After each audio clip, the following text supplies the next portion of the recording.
பிறந்தது ஒரு சாபக்கேடு, வாழ்வது ஒரு பாவக்கேடு. இதில் எதிரில் வருபவர்களை புன்னைகையோடு. கஷ்டமோ நஷ்டமோ சந்தோஷமோ சோகமோ கடைசி வரைக்கும் யாரையும் எதிர்பார்க்க கூடாது.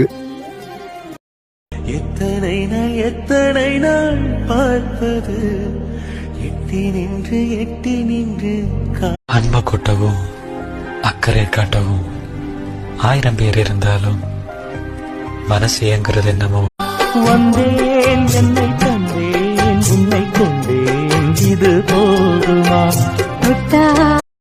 எனக்கு ஒரே ஒரு ஆசைதான், கடைசி வரைக்கும் நீ என்னை விட்டு பிரியக்கூடாது. நீ நானும் எவ்வளவு தொலை